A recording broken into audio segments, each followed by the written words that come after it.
What up, and welcome back to another Malazan Book of the Fallen video. This time I'm responding to Iskar Jarak's challenge to record a 10-minute video on Malazan women. Thanks for the challenge, Iskar. No problem, dog. I love your stuff. The vocabulary needs a little bit of work, but looking forward to the vid. All right, let's get into it.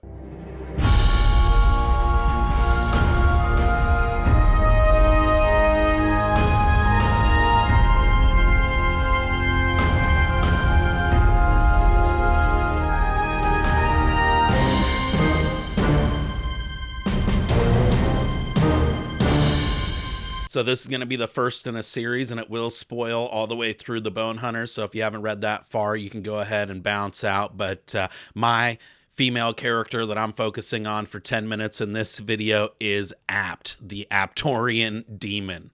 I love this character. I think it's a different choice. Everybody's going to pick like Tavor or Hatan or Hellion maybe or somebody, but I think that Apt is a cool character because there's so many layers going into to Apt. Let's just do a recap of the Apt story, and then we can kind of pick apart why she's such a dope character. So we meet Apt originally in Deadhouse Gates, right? And she's kind of being sent out into Raraku by Shadow Throne to be a little bit of an insurgent spy or whatever. She joins up with Sheikh's army, and she's there when Callum delivers the book, the Whirlwind, to Sheikh, and she basically bails out with Callum and leaves Sheikh at that time. We get to see how big of a badass she is from there on out, right? Because, or I guess right when she first joins up, because she's taken on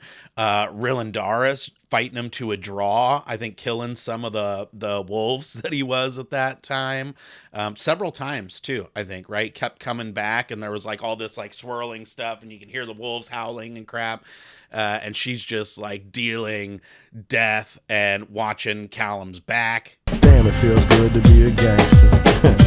She's there when Callum meets Keneb and his homegirl Manala for the first time, right? And she helps him basically raid that group of like fake soldiers or whatever who had taken over their wagon train and killed everyone except them, basically. And they took down like 10 dudes. And even Manala notices, right? She's like, oh my God, there's something that like ripped those things to pieces down by the river or whatever. Gnarly stuff. That look cool from down here? Because up there it was... But I think what's so cool about Apt, and you start to see it after that in Deadhouse Gates, right, is that she isn't just this crazy demon. And I think that's what makes her so interesting, right? Because she is this like quote unquote demon, but then she's like following Callum, right? And Callum is like looking at all the crucified kids on the in that camp that Korbal like totally turned on and went turncloak on these Malazans and killed them all and crucified the kids and whatever. And Callum's like, however she does it, through telepathy or whatever, she can hear that Callum's like going, oh my gosh, feeling bad, wishing he could save him, and all of that stuff. And she goes in and like convinces Shadow Throne to save all these kids, right? And that's where we get like Panic from. That's where we get all these warriors of Shadow from later on, right? And so she's like the demon and we're the humans, right? But she's the one like with the compassion and able to and the demons are supposed to be scary. And I just think that's like a really cool juxtaposition. I'm sure there's some literary device that he's doing there, but it's a total subverting of the expectation where it's like, the humans are the ones doing all this heinous stuff, and this demon is the one who's like, oh my gosh, we got to save these kids. Look at these poor kids. We got to take care of them. We got to actually adopt them and be a mother to them and stuff, when the humans are committing all these atrocities. So I just think that's a dope part about Apt, and you start to see it there as well. And then it's like kind of mixing badassery with empathy and compassion the whole time as well, right? Because then she's like taking all these detours, and she goes and gets that like Semp demon thing that was like embodying that Semp warlord guy, and saves like Lostara and Pearl during that time too. So, you know, she's like still doing all this like badass, crazy badass stuff, but then she's also like the kind of device that is the holding the mirror up to us, like, right, that's the empathy and compassion comes from the demon who's like wanting to feel for these kids. She's actually like there lobbying for on behalf of these kids to Shadow Throne, who's like kind of like casualties of war, I got bigger stuff, you know, bigger fish to fry and all that stuff. And she's like kind of the one who humanizes him. I think he even calls her I forget what he calls her, but he basically caves and acknowledges that she has the right of it and that he, you know, needs to feel those feelings and to like, you know, throw these kids a bone and whatever. And so I think that's like a really cool dynamic. He also tells us the like backstory. I think it's in Gardens of the Moon where he talks about how she, or excuse me, in Deadhouse Gates, where she used to be like the concubine of a demon lord, right? Now she works for him. I wonder if it was that one that we see.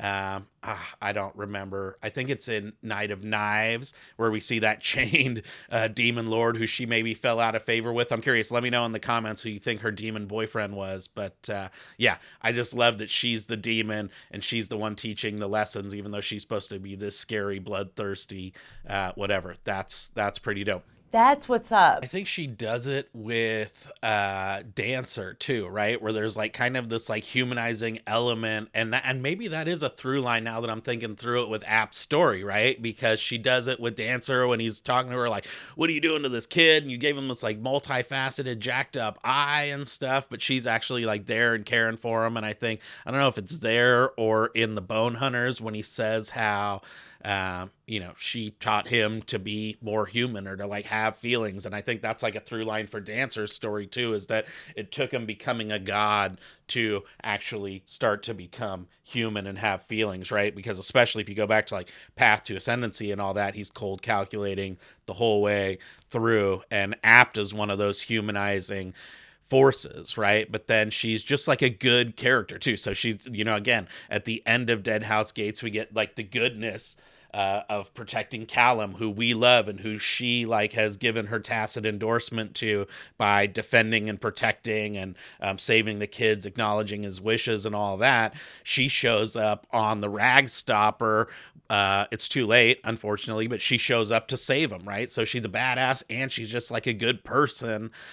She's too late, and so Pearl like brings out that demon who she has to like scrap to the death basically, and sink the whole ship and all that. And Captain, you know, had to escape with his people after being all jacked up too. But she gets, you know, she claims the W. She gets all jacked up and she's all puncture wounds and whatever, but then she crawls to shore. And then after Callum decides not to kill Lacine and is trying to escape, and he has all these claw and he's like done all this work and he's made it almost to the end, and then he's like surrounded by this handful of claw who swoops in all jacked up from just fighting this demon off back on the ship. Apt and panic, and they just straight up wreck shop. That's my brother! Nobody hits my brother! And her whole thing just continues, right? Because then she's like, her and Manala are basically like the co-mothers of this pack of like kids that they rescued. They're there during the House of Chains stuff when Troll's there defending the throne of Shadow, right? And all the kids are there scrapping, and that is also what continues the humanization piece of Dancer, which would be a really cool video if someone wants to make that. Maybe I'll get some courage and make that one day. But you know, where he's basically like that epic scene, which I think is in Niflrog's best scenes video, where Dancer's out there crying because they've like, look at the sacrifice, these kids who have already been tortured and crucified, brought back to life, trained to fight and defend and fought and died for them, you know, brings this god to his knees. That was all under the leadership of Apt, and it was motivated by Apt, who wanted to save those kids and shepherd them through this in the first place. And so that is just a continuation of just, again, more kind of empathy, feeling, emotion, goodness, all wrapped up in a really badass exterior shell of a 3-legged, 9-foot tall black demon who rips people to pieces. So Apt, legit. Damn, girl. You a badass. And she goes out with a bang, right? So if you look at her end game, right, she's there and goes out like to one of the arguably most badass people in the entire universe, right? Actually, probably the most badass person in the entire universe is the only one ultimately who can take her down. And they're there defending the throne of shadow. Again, all the Edur are going, balls out, basically trying to get it this time, and they're sick of all the games, and so they send everybody, including Ikariam, and she drops the dime on him, right? She's getting him. She's there clamped on, ripping him to pieces. She's like clawing him up, and unfortunately, he is able to cut her head off, and that is a wrap for Apt. Hello, darkness, my old friend. But what a badass G'd up way to go out doing the right thing, defending the throne of shadow, tearing up Ikariam in his berserker rage and in a way kind of buying the time that was needed to prevent a full-blown nuclear level catastrophe basically from going down. And so she just has the most badass story from start to finish. 0 lines of dialogue, right? And we never hear Apt say one thing. We hear Shadow Throne and Cotillion and Manala and stuff responding to stuff that Apt says, but we actually never get anything from Apt. And so for all those people who think Erickson doesn't do characters well, I could friggin' make a however long 15-minute video on a character that says literally 0 words. I bet you somebody could make a Net Furrow video and he says stuff, but we have no idea what it was, and apparently it was all bullshit anyway, but you can make a whole video on that. So I think characterization is great, as evidenced by having such a emotional, gripping character that says literally 0 words on the page. So that's one entry. I'm going to make more entries as we go, but hopefully you liked my, Malazan woman video. Apt, one of the most badass Malazan women there is. So like it, give it a thumbs up, subscribe. Join the Discord. We love it in there and having a lot of fun, and you're missing out. But other than that, you can become a member, buy some merch, do the Patreon, whatever. And until next time, happy reading.